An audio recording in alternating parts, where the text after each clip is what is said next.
கர்த்தருக்குள் பிரியமானவர்களே, August 26 Elon G white அம்மையார் அவர்களுடைய மாரநாதா புத்தகம், பக்கம் 475.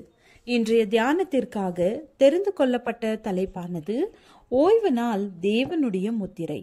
வசனம் எசேக்கியேல் 20வது அதிகாரம் 20வது வசனம். என் ஓய்வு நாட்களை பரிசுத்தமாக்குங்கள், நான் உங்கள் தேவனாகிய கர்த்தர் என்று நீங்கள் அறியும்படிக்கு அவைகள் எனக்கும் உங்களுக்கும் அடையாளமாயிருக்கும் என்றேன். இஸ்ரவேல் புத்திரர் தாங்கள் தேவனுடைய சம்பத்து என்பதை காட்டுவதற்காக தங்களது கதவுகளிலே இரத்தத்தினால் கையொப்பமிட்டிருந்தார்கள். இந்த காலத்திலே தேவனுடைய பிள்ளைகள் தேவனால் நியமிக்கப்பட்ட கையொப்பத்தை எடுத்து செல்வார்கள்.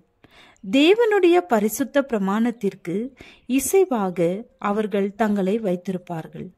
பொதுவான அழிவினின்று இஸ்ரவேல் மக்களை பாதுகாப்பதற்காக எபிரேயர் குடியிருப்புகளிலுள்ள கதவுகளிலே எப்படி ஒரு திட்டமான அடையாளம் வைக்கப்பட்டிருந்ததோ அதே போன்று தேவனுடைய பிள்ளைகள் ஒவ்வொருவர் மீதும் ஒரு அடையாளம் வைக்கப்படும்.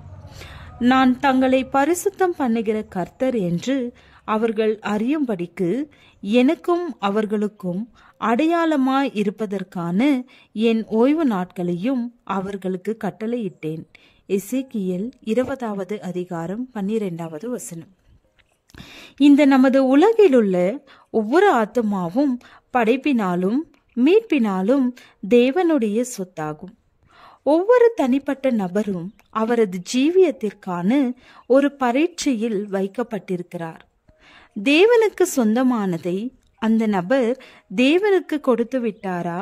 அவரால் கிரயத்திற்கு கொள்ளப்பட்ட உடைமையாக தேவனுக்கு சொந்தமான அனைத்தையும் அவரிடத்தில் அந்த நபர் ஒப்படைத்து விட்டாரா?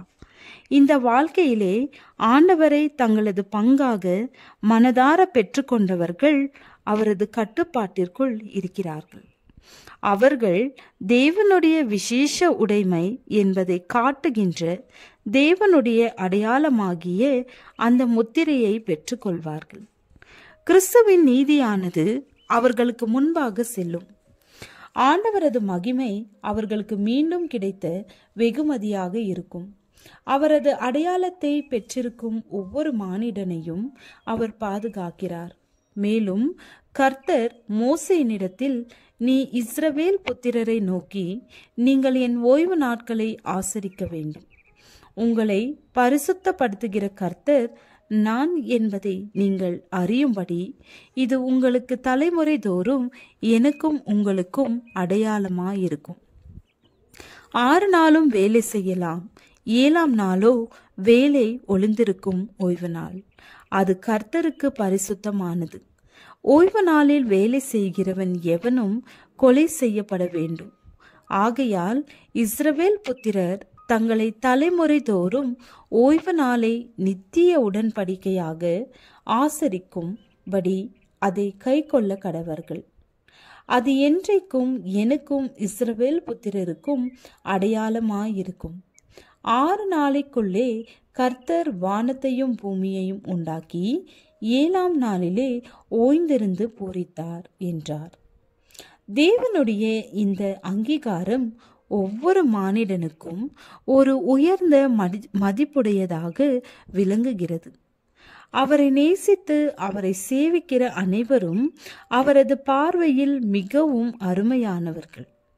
தேவனில் இருப்பது போன்ற சத்தியத்திற்கு எங்கு அவர்கள் தகுதியுள்ள பிரதிநிதிகளாக நிற்க முடியுமோ அங்கு அவர்களை அவர் வைப்பார். ஜெபம். தேவனே, எங்களை மீட்கும்படி சிலுவையின் மரண பரியந்தம் உம்மை தாழ்த்தினீரே. ஆமேன்.